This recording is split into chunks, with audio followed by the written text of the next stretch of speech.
உங்களுக்கான இரவு வசனம். எல்லா ஜாதிகளின் கண்களுக்கு முன்பாகவும் கர்த்தர் தம்முடைய பரிசுத்த புயத்தை வெளிப்படுத்துவார்.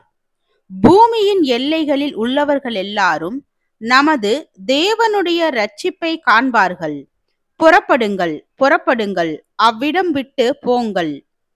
அசுத்தமானதை தொடாதிருங்கள்.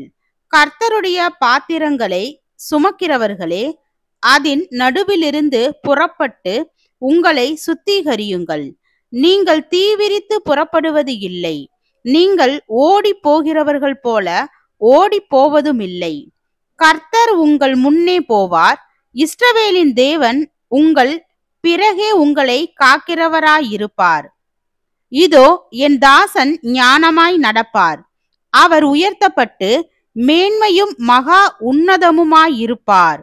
ஏசாயா 52 அதிகாரம் வசனம் 10 முதல் 13 வரை.